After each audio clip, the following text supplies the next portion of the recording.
Mais uma terça-feira, mais uma live do NUSP, o Núcleo de Saúde e Práticas Integrativas, que está fazendo agora, nesse mês de agosto, 2 anos de existência. Há 2 anos atrás, eu idealizei essa atividade, essa colaboração, para que a gente trouxesse cada vez mais conhecimentos de profissionais incríveis para que pudéssemos falar sempre mais das práticas integrativas para ajudar as pessoas. Gláucia será hoje a nossa convidada especial, a nossa convidada especial. Então, enquanto Gláucia entra,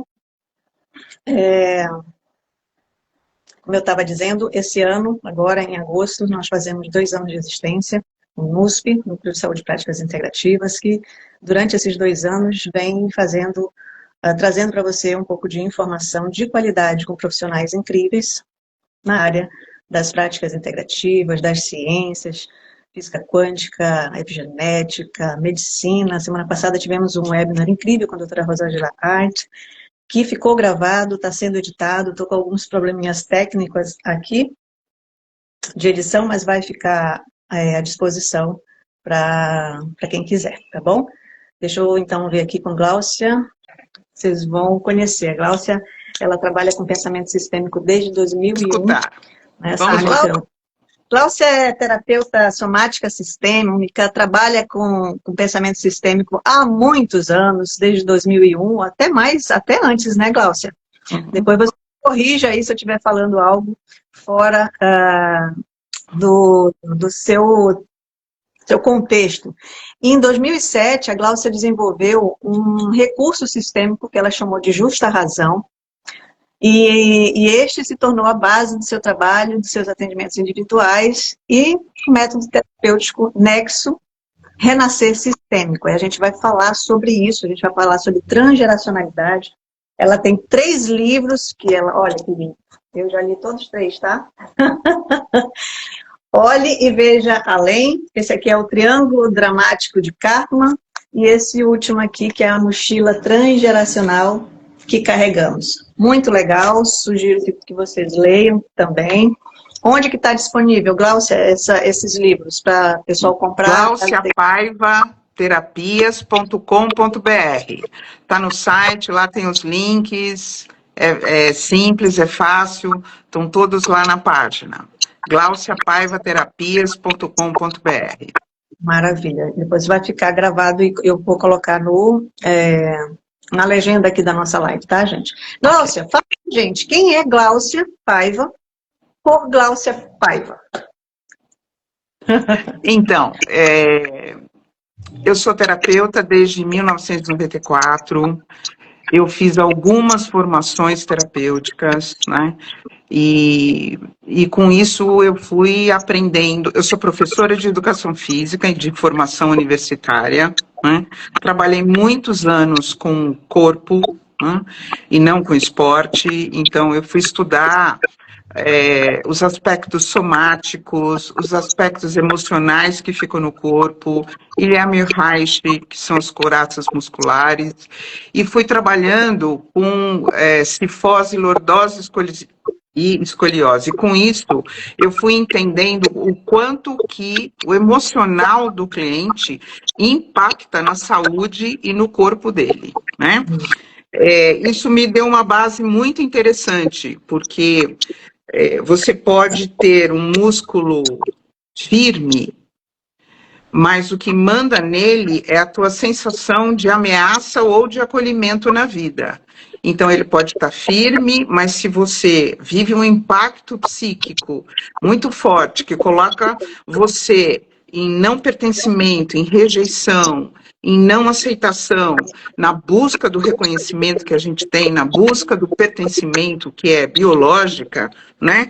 Esse músculo se machuca, é incrível. Então, fisicamente, ele pode estar firme, pode estar forte, mas o que manda mesmo é a nossa mente, é o quanto você está em estado de sobrevivência, de ameaça, ou de acolhimento e segurança. Isso tudo tem a ver, a neurociência que está trazendo isso tudo para a gente, hoje em dia, né?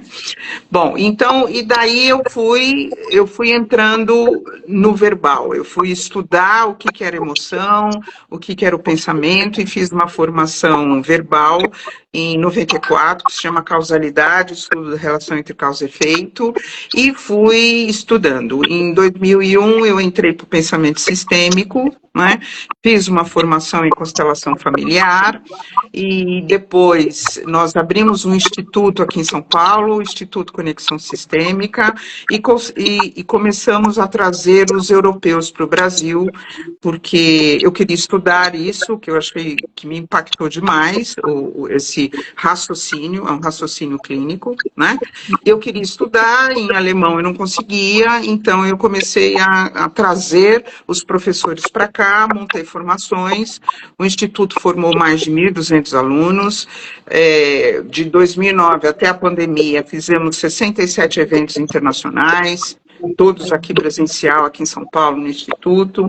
Aí veio a pandemia, mudamos o modelo e começamos a nos adaptar e continuamos a fazer módulos com os internacionais online, né? Com tudo isso, eu recebi 35 profissionais aqui no Instituto, da Europa, da Áustria, Alemanha, Inglaterra, Espanha, Portugal, Austrália, Estados Unidos. A gente trouxe muita gente. Então, eu escutei muitos caminhos sobre o pensamento sistêmico, né? O que é o pensamento sistêmico? E com isso eu fui me desenvolvendo e criando o meu estilo.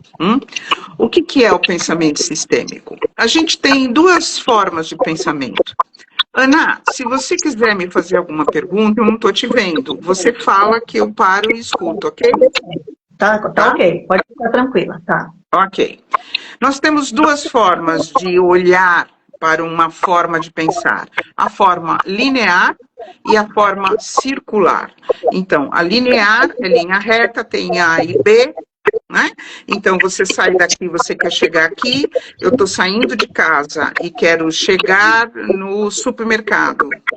Eu vou em linha reta da minha casa até o supermercado. Só que na esquina, no meio do caminho, acontece um evento.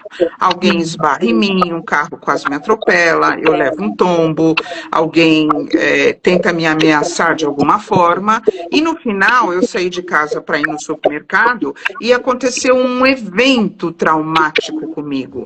Algo que me ameaçou, né? Desde algo superficial até algo muito profundo. E por que aquilo aconteceu, né? Por que eu não saí do A e cheguei no B, como eu tinha focado, planejado, organizado, horário, caminho, o que eu vou fazer, o dinheiro, o que eu levo, como é que eu chego lá?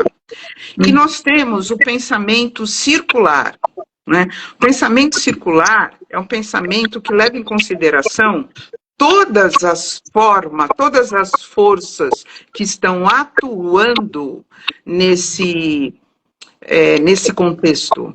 Então, por que será que eu saí de casa para ir no supermercado comprar arroz e no final eu construí um trauma no meio do caminho e voltei para casa sem o arroz? Né? Então, tem outras forças que estão atuando que eu não estou vendo.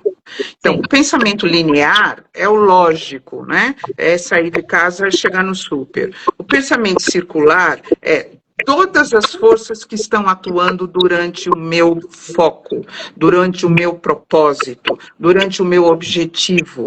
Então, que forças estão atuando para que eu não conseguisse chegar no supermercado? Eu estou usando um exemplo bem simples, né? Mas você pode levar isso para todas as áreas da sua vida.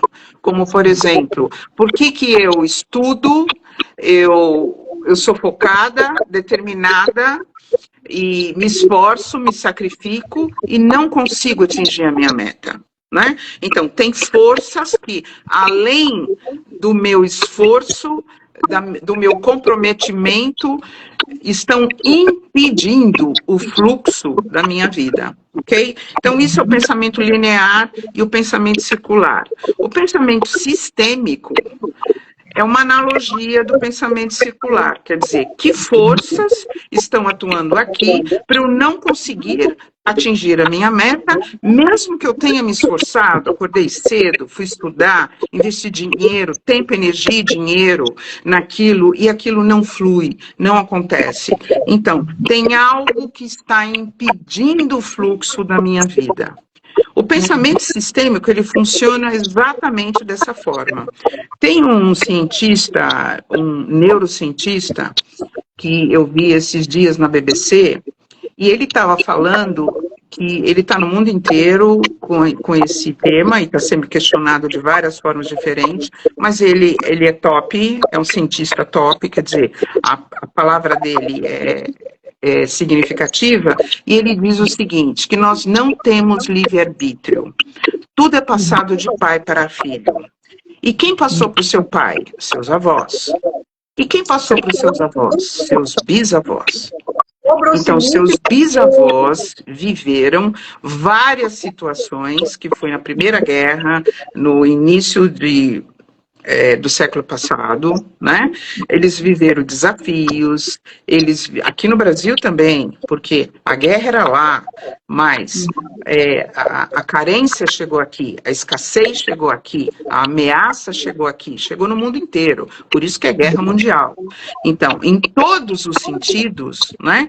Quem já estava aqui recebeu a vibração da guerra. E quem fugiu de lá e veio para cá fugido de morte, de fome, sem dinheiro, sem trabalho, né? E com uma invasão.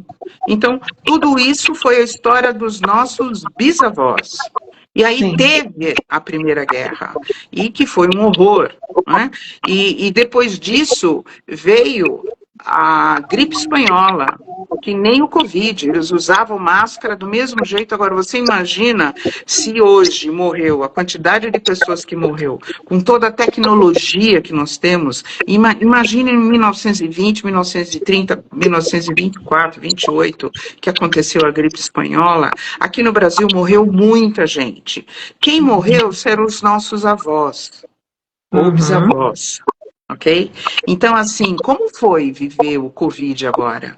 Algo invisível, que você não tem controle e, portanto, uma impotência absoluta, sem saber se você vai pôr a mão numa maçaneta e você vai pegar o vírus, ou alguém que você ama, né? Como é que você deixa de ir na farmácia para comprar os seus remédios, sendo que lá aquelas pessoas chegaram ali de ônibus, contaminadas, e você tinha que ir lá, quer dizer, isso gera muita ansiedade, muita impotência, e isso aconteceu lá atrás, com os nossos avós, viveram esses traumas, essas dificuldades, essas perdas. Depois da gripe espanhola, teve a quebra de Nova York, da Bolsa, que gerou uma recessão no mundo inteiro.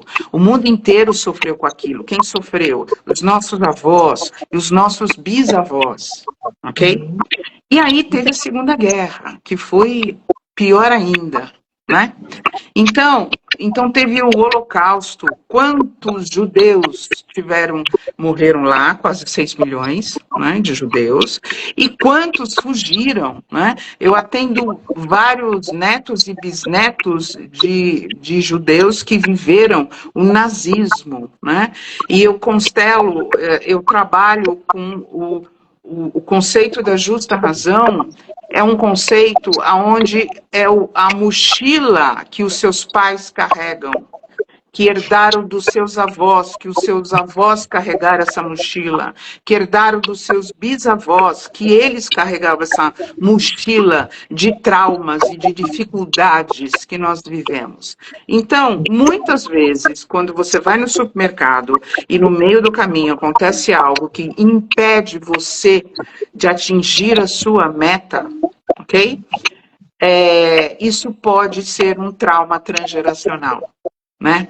E a justa razão é um recurso sistêmico que eu desenvolvi em 2009, né? Onde seria a origem do impedimento, a origem inconsciente, que eu não tenho a menor noção do que aconteceu com os meus avós, porque quando eu nasci eles já tinham morrido, né? Mas o campo tem essa biblioteca, o campo tem esse repertório, né? Registrado, porque um trauma, ele fica congelado no tempo e no espaço. E então, você pode viver algo similar aqui na tua biografia, né? E entrar num vício de comportamento, comportamentos que podem ser desregulados, né? Que não te fazem bem, mas você não consegue fazer diferente. E a origem disso pode estar na justa razão sistêmica.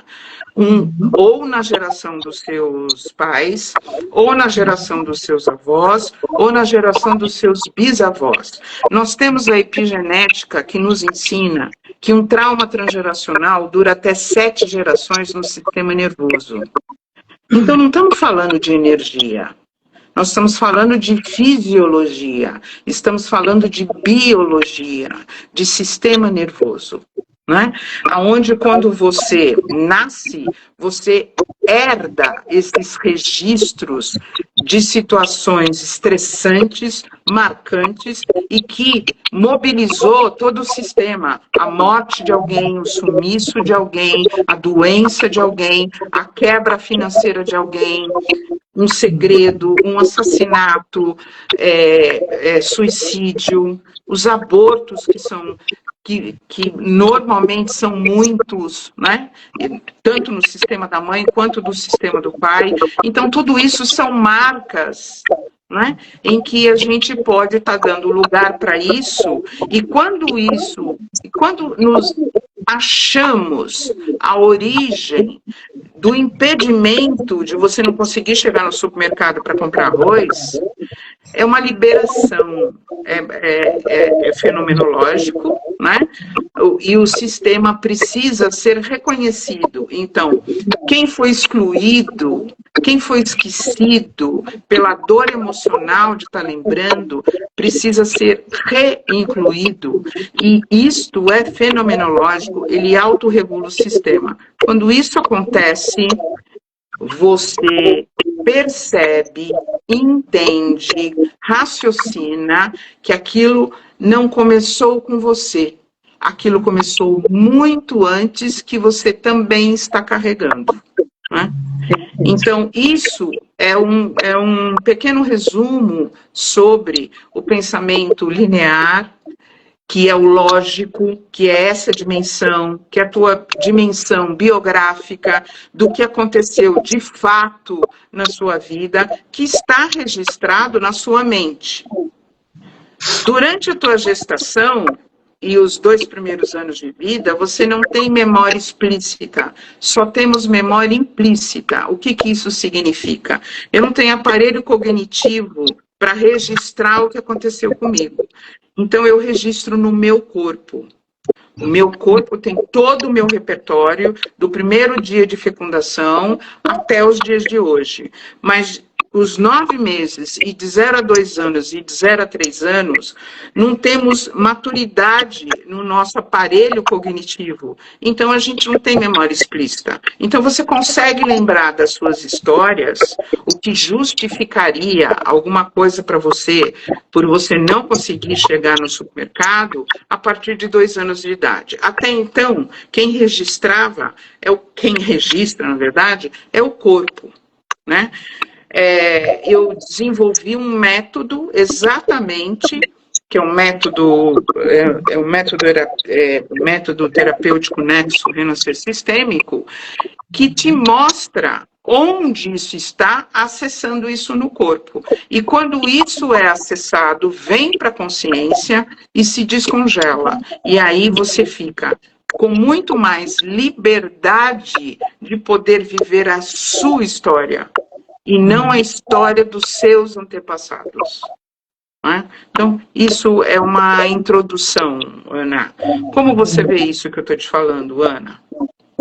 Então, tudo isso que você falou, eu vejo pelo viés da física quântica. Né? Então, o que você chama, por exemplo, todas essas informações que são geracionais, transgeracionais, são informações vibracionais que estão no campo, né? E realmente nós recebemos, eu acredito que você tenha mencionado o Bruce Lipton na sua explicação, acho que foi Bruce No meu Bruce primeiro livro de Evans, 2017, eu coloquei um capítulo do Bruce Lipton. Então tem Bruce Lipton, tem Joe Dispenza, a gente tem alguns expoentes que falam sobre essa conexão, inclusive, da física quântica, que nos traz que tudo é energia, frequência e vibração. Então, essa informação vibracional que está registrado no nosso campo informacional, né? Então, sim, nós recebemos essas informações dos nossos antepassados. Então, esse registro informacional, ele vem para nós através dos nossos pais, né, que também receberam dos seus pais, que são os nossos avós, que também receberam, e aí vai, como você falou, até 7. Tem autor que fala em 4 gerações, tem autor que fala em 7. O que interessa é que realmente nós recebemos essas informações vibracionais. Isso é ciência, a física quântica está aí para nos provar essa questão da informação vibracional. Tudo é informação, frequência, energia e vibração. Nós somos esse campo de informação. No nosso campo informacional, nós temos tudo o que nós recebemos, né, dos nossos antepassados, e que aí a gente também dá sequência. Então, se une, vai somando com a nossa própria experiência, que está interferida, né, que recebe todas essas informações dos nossos antepassados. Então, eu tenho sempre trazido aqui para o contexto do próprio NUSP, que é o Núcleo de Saúde e Práticas Integrativas, o quanto é importante o conhecimento da física quântica, porque a física quântica ela traz uma compreensão para todas as técnicas de terapia. Na verdade, para todas as áreas da nossa área, a gente começa a compreender coisas de uma forma mais abrangente, a gente expande a nossa consciência. E o nosso comportamento, ele vai sendo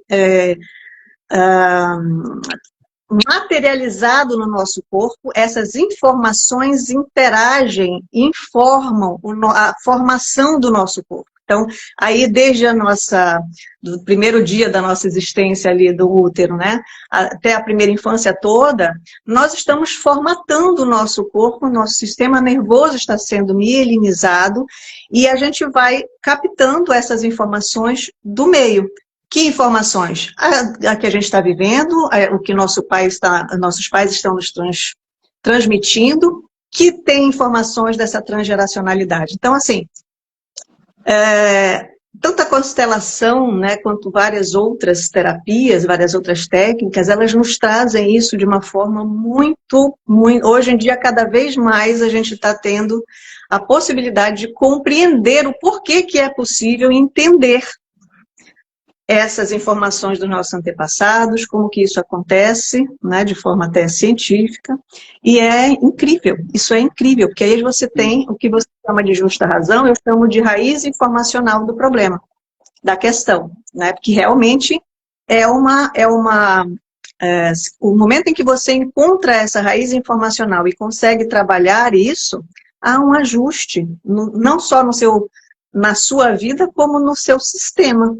Né? E aí a gente tem realmente a questão, as 3 leis sistêmicas e várias outras questões em paralelo aí.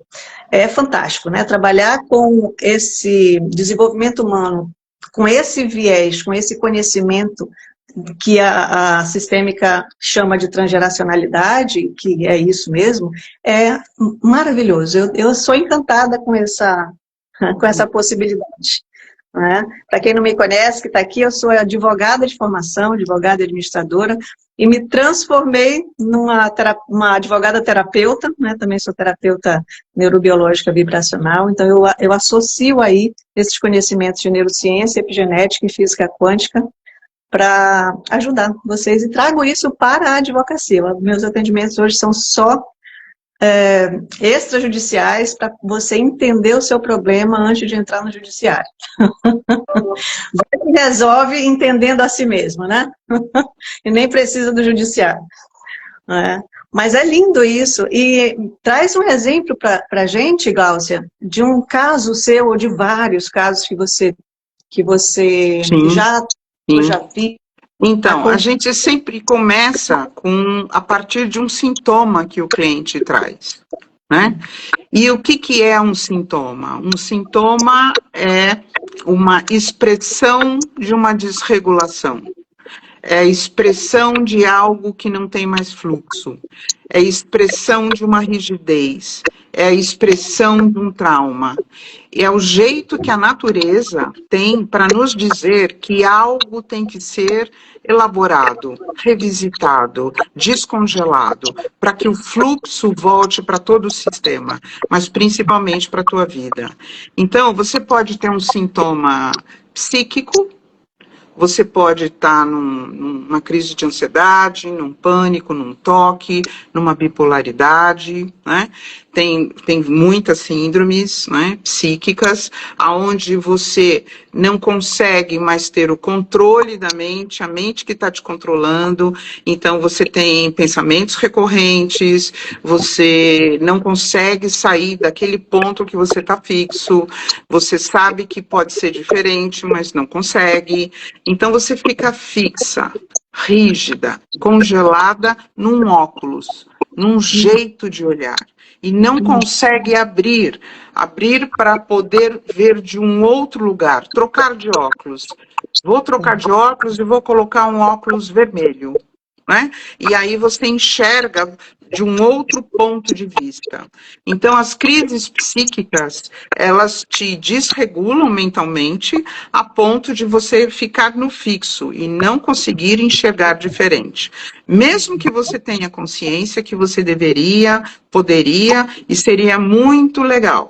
Então, você tem que acessar onde você está congelado para você conseguir elaborar e descongelar para ter a liberdade de enxergar de outro jeito. E isso seria um sintoma psíquico. Você tem os sintomas físicos, que são as doenças, né? Então, os órgãos, eles saturam de sentir a mesma coisa durante anos. Então, se você vai na medicina chinesa, né, o medo vai para o rim, a tristeza vai para o pulmão, a ansiedade vai para o estômago, velhas ideias vai para o intestino, né? E assim vai, quer dizer, cada víscera, né, cada órgão recebe o acúmulo daquela emoção. E se você sente aquilo permanentemente, de fundo, né? Porque daqui para fora a gente tem que pagar boleto, tem que sobreviver, tem que dar conta, tem que se relacionar, tem que amar, tem que rezar, tem que sentir orgasmo, tem que produzir, tem que ter filhos, quer dizer, a vida, né? Então você faz tudo isso, mas de um pano de fundo, numa plataforma orgânica, emocional, você pode estar carregando os traumas transgeracionais. E aquilo influencia como você recebe o teu presente, como você vive cada área dessa que eu acabei de falar. Então, é algo que, assim, você até consegue ter sucesso, mas no fundo tem uma tristeza, no fundo tem uma melancolia, no fundo tem um trauma. E esse trauma pode ser transgeracional. Então, você vai produzindo emoções difíceis e o corpo vai absorvendo. Em algum momento, algum órgão, alguma víscera, o sistema nervoso e os músculos, as fáscias musculares, elas saturam e geram um sintoma, né? E você tem os vícios, os sintomas comportamentais, né? Então, se eu tomei muito sol, e aquilo me deu uma intolerância, e eu não posso mais tomar sol. Então, eu não saio na rua mais ao meio-dia, eu só saio de manga comprida, com guarda-chuva, eu não vou na praia, eu não vou na piscina, eu não vou no churrasco, eu não vou no bar, que você vai ficar tomando sol porque você está do lado de fora em pé. Então, a intolerância ao sol restringe a sua vida a situações que você está protegida do sol. E isso vira um vício.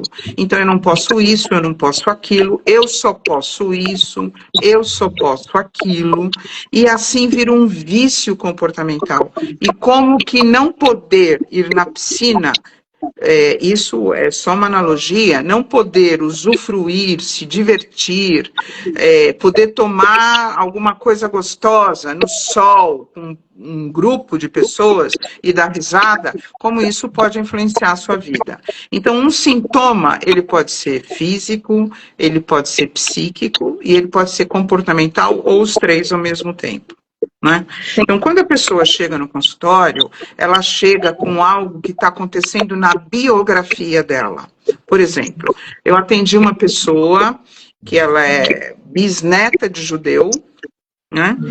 É uma pessoa que tem um talento muito bom, mas não consegue sair do lugar. Ela está paralisada ali num teto, ela fica ali, não consegue, e ela é muito talentosa. Né?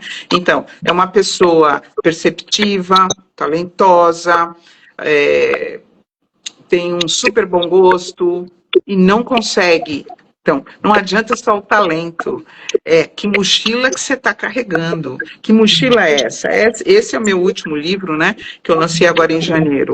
É a mochila transgeracional que carregamos, né? Então, essa artista, ela veio fazer um trabalho comigo, por que ela não deslancha? E ela já expôs em galerias importantes, inclusive na França, quer dizer, ela tem um background que significaria ela poder avançar, e ela não consegue, né? E a gente começou a trabalhar, então ela me trouxe esse sintoma. Por que eu não tomo a minha potência? Por que eu não tomo aonde eu posso chegar? Qual é o meu tamanho? Eu me sinto pequena, eu sinto que eu sou maior do que isso, que eu posso mais do que isso, né? Então, e aí nós abrimos aqui, eu desenvolvi vários caminhos, né? Que é o Nexo, então são ferramentas sistêmicas. Eu não trabalho com a constelação familiar, eu desenvolvi um método autoral, onde eu sinto muito mais eficiência em como eu acesso o transgeracional, né? Não que as constelações não sejam boas, muito pelo contrário, eu adoro as constelações, mas eu desenvolvi um outro caminho onde eu tenho mais refinamento para chegar onde eu preciso, que é na origem do sintoma que o cliente traz para o consultório. Né? Então, nós começamos a trabalhar, fizemos algumas sessões e o resultado foi o seguinte. Quando o avô dela estava fugindo do nazismo da Alemanha, ele pegou o último navio que conseguiu vir para o Brasil. Depois de lá, eles não conseguiram mais. Para ele conseguir entrar no navio, ele precisava de um passaporte com um nome. Então, ele teve que trocar o nome dele antes de subir no navio. E aí ele adotou aquele nome e todo o sistema familiar adotou aquele sobrenome. Mas aquele sobrenome era de alguém, aquele passaporte era de alguém que tinha morrido pelos nazistas. Então, esse avô assumiu um nome de um morto para poder fugir. Fugiu, veio para o Brasil, teve sucesso, continuou a vida, fez família, os filhos fizeram família, quer dizer, a mãe dessa minha cliente vem desse avô. Agora, olha só, gente, ele teve que adotar um nome de alguém que tinha morrido. Então, ele tomou essa morte para ele e o sistema inteiro o amarrou. Apesar do esforço e do fluxo que teve, a minha cliente não estava conseguindo chegar onde podia. Então, nós tivemos que ir lá e reverenciar esse morto que acabou ajudando todo um sistema familiar a sobreviver. Então, isso é uma questão de reverência. E quando nós conseguimos acessar isso e reverenciamos, porque tem, logicamente, aqui tem uma técnica, né? Ela conseguiu aumentar e muito o fluxo dos contatos, das galerias, das viagens, das entrevistas. É muito incrível. Um outro exemplo que eu posso trazer é um neto de um italiano que fugiu da Itália, não, nazismo não, da Mussolini, e veio para o Brasil. Em 1945, Getúlio Vargas... Opa, deu uma travada aqui. alemão, os italianos falarem italiano e os japoneses falar japonês. Quem falasse alemão, italiano e japonês ia preso. O avô do meu cliente dava aula na colônia italiana, ok? E ele foi proibido de dar aula. Então, ele perdeu o ofício dele e perdeu o salário que sustentava a família. E não pôde mais falar italiano. Qual é o sintoma desse meu cliente que chegou no consultório? Câncer de garganta. Quando nós conseguimos, e aí ele não achava o médico certo, o remédio não fazia efeito, a cirurgia não tinha sido boa. Quando nós conseguimos achar a origem desse câncer de garganta, algo que ele não podia mais expressar, o médico acertou, o remédio fez efeito, ele foi fazer os exames, foi fazer o tratamento e curou. A informação vibracional se harmonizou, né? Isso é fundamental, isso é maravilhoso, isso é incrível, né? Como a gente consegue, a partir... Dentro do eu também desenvolvi a minha forma autoral de trabalhar, e dentro de todo esse conhecimento, eu também trouxe para esse meu raciocínio os conhecimentos da medicina germânica, tá? E também a HQI. Sou formada nisso também. E a HQI, que é menos conhecida, é a homeostase quântica informacional, ela também trabalha com esse conceito similar aí ao da medicina germânica, que é interpretar o trauma a partir da função biológica do tecido afetado, daquele órgão afetado, né? Então, isso dá um atalho para a gente muito legal, né? Para a gente entender que a biologia é biológico, é a lógica do sistema orgânico. Cada órgão, cada tecido tem uma função biológica.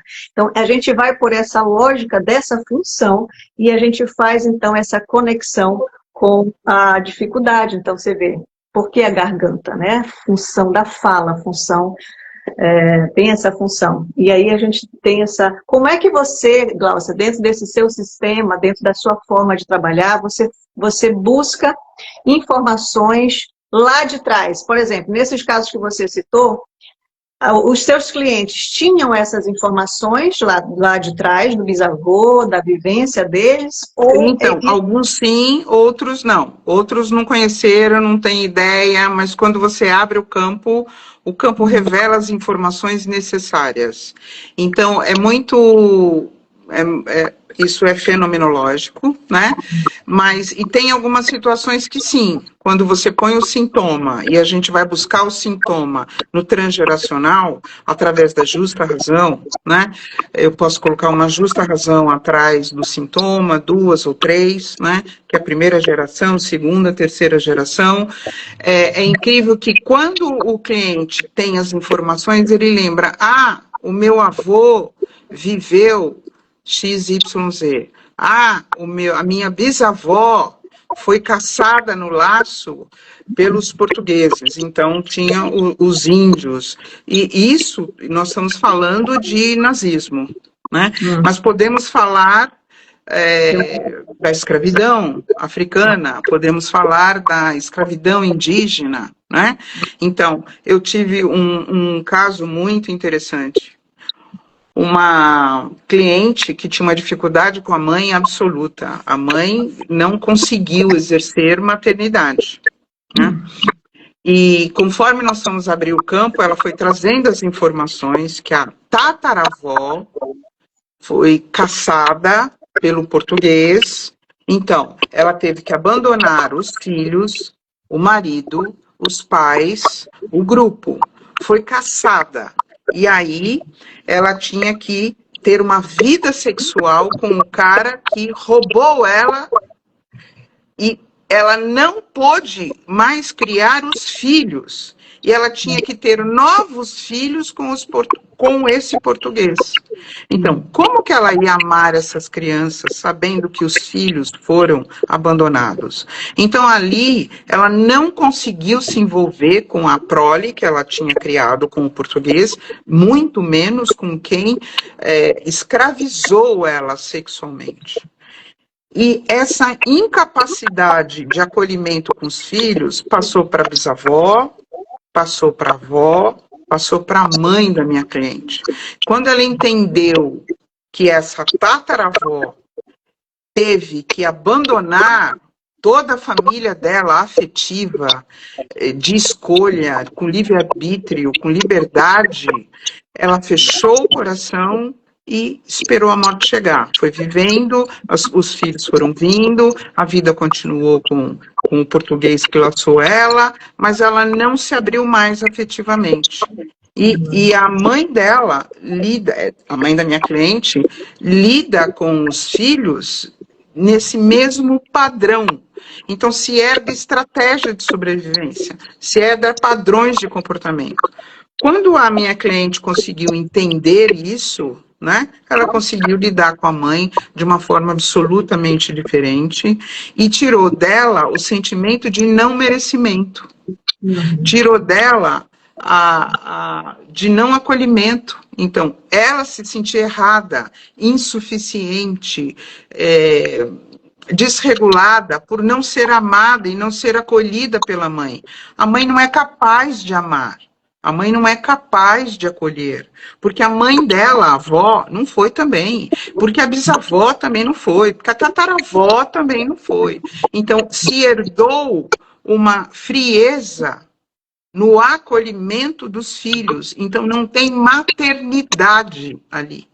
Quando a cliente entendeu que a mãe não se vinculava de uma forma materna com ela, ela tirou dela o peso dessa responsabilidade.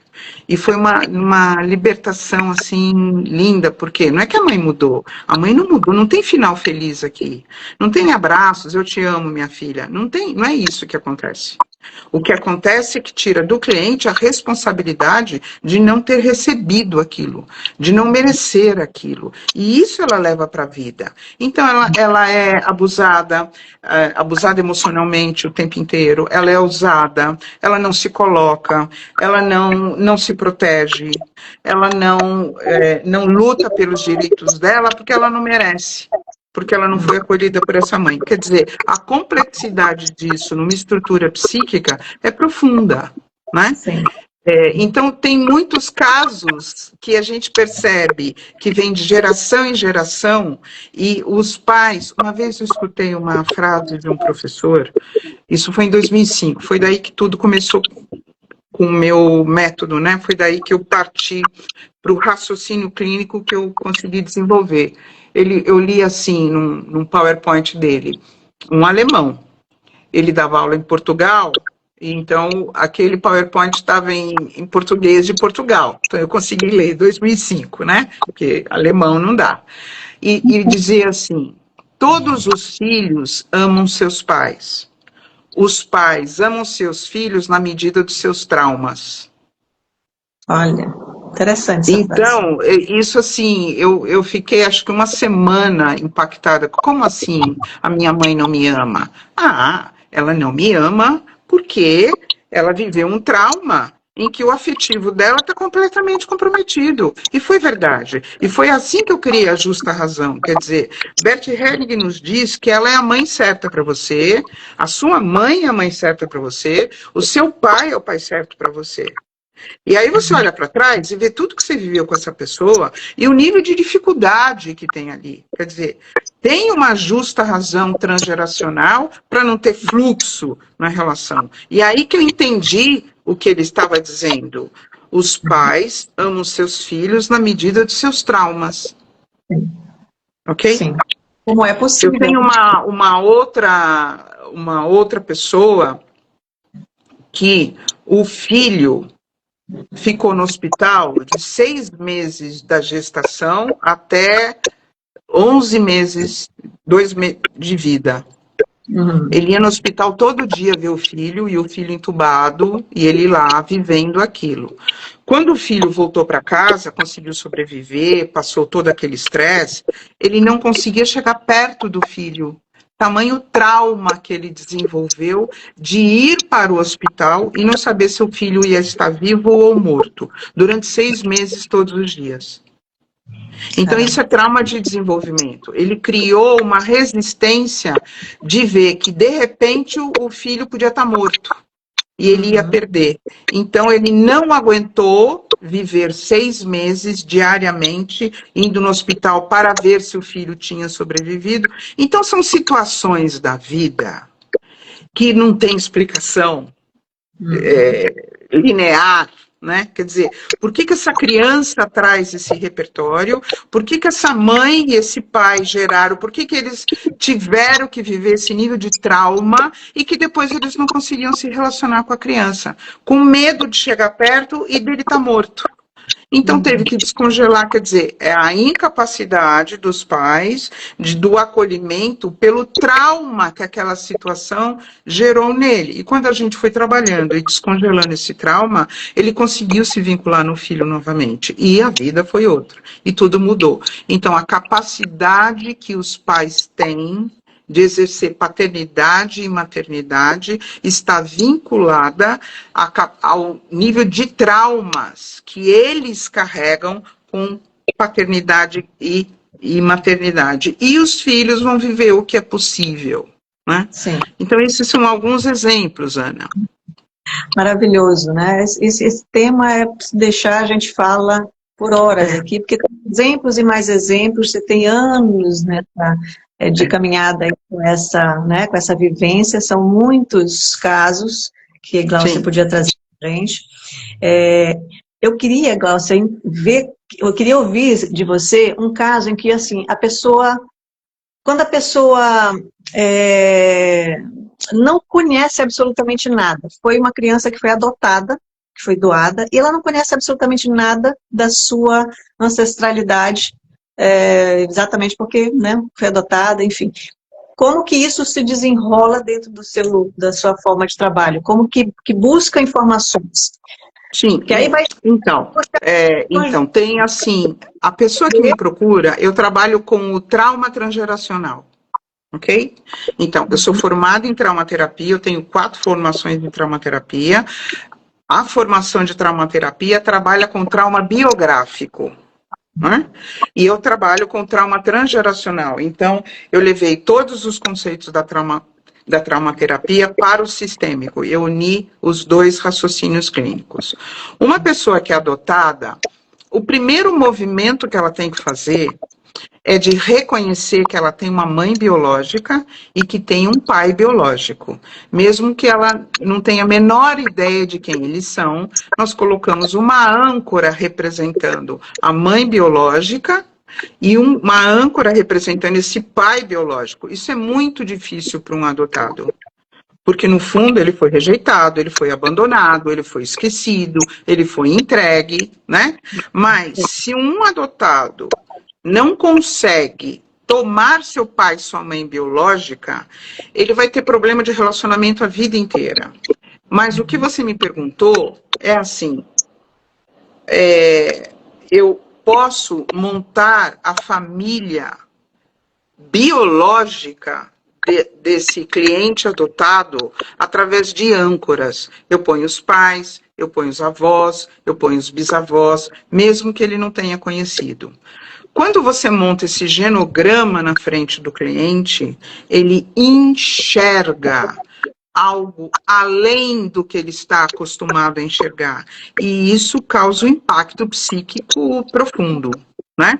Porque eu tenho a minha família que me adotou, então eu tenho os meus pais afetivos, adotivos, então eu tenho os irmãos, eu tenho avós adotivos, eu tenho bisavós adotivos, eu tenho a família que eu conheço na minha biografia, mas na minha biologia, eu não sei de onde eu vim. Eu sei que a minha mãe recebeu eu lá de algum jeito. E tem situações que a pessoa sabe quem são os pais. E tem situações que não é possível saber quem são os pais. Então, você monta através de âncoras no campo, eu trabalho com Playmobil, com os bonequinhos, mas pode ser qualquer tipo de âncora, em que você vai montando a estrutura familiar dessa pessoa, né? E encontra, através da primeira geração, segunda e terceira, o lugar daquele sintoma. no campo biológico dela. Mas é lógico que isso tem que ser feito com muita delicadeza, tem etapas para se alcançar isso, né? Tem uma expertise para poder lidar com um assunto tão delicado, tão vulnerável, tão dolorido, e que muitas vezes o cliente vai ter dificuldade de reconhecer que a vida veio de lá e que eles foram incapazes de acolher.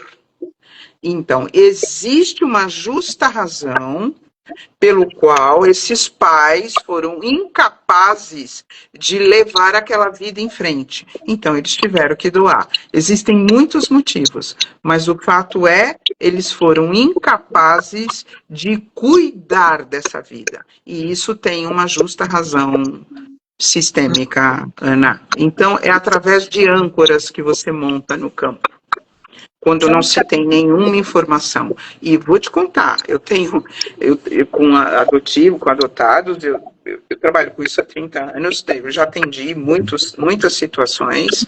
É incrível que quando a gente monta o campo, a pessoa sente determinadas coisas, eu peço para ela perguntar para a mãe e para o pai afetivo, e muitas vezes eles confirmam. A sua mãe era assim, o seu pai era assim, aconteceu isso, isso, isso. Então, a prática desse trabalho é que me dá a confiança do que eu faço, porque é um trabalho fenomenológico, né? E o sintoma do cliente melhora, porque ele achou a origem. E quando se acha a origem, você reverencia essa origem, né? Porque, logicamente, tem uma técnica aqui. E aí, quando o sistema é reconhecido, fenomenologicamente, ele se autorregula. E o sintoma do cliente diminui. Diminui, cessa, às vezes precisa de algumas sessões para que isso aconteça. Eu não trabalho com uma sessão, eu tenho um método terapêutico a respeito disso, né?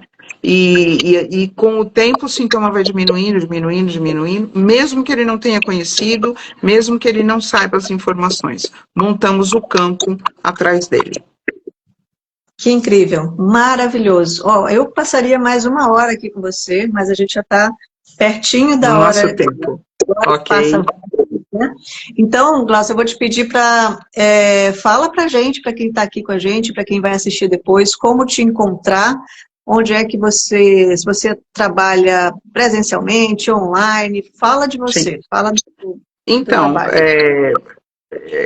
Glaucia Paiva Terapias, Instagram, YouTube, site, né, .com.br, é sempre Glaucia Paiva Terapias. Eu trabalho online, atendo vários países. Eu tenho uma formação que eu ensino o método que eu criei, que é o Nexo Renascer Sistêmico. Então, eu tenho vários alunos que aplicam a técnica que eu desenvolvi com resultados, né? Muito interessante.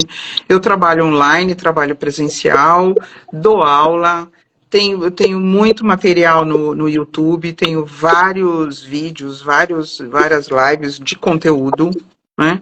Eu passo muito conteúdo na minha formação, no YouTube, para os clientes. Então, eu trabalho muito com a educação emocional sistêmica, né? Passando conceitos, conteúdos. E quem tiver interesse, olha, eu posso dizer o seguinte: você acessar a origem transgeracional de um sintoma que você carrega na vida é profundamente libertador. Porque você não encontra lógica na tua biografia, você não entende porque você pensa daquele jeito, porque você sente daquele jeito e porque você age daquela forma, e no transgeracional você encontra uma lógica. E isso é profundamente libertador. Vale a pena experimentar. Que maravilha. Você não está me vendo, mas eu dei uma rateada aqui no coisa, meu cachorro está aqui no meu pé, balançou aqui, só para o pessoal entender um pouquinho.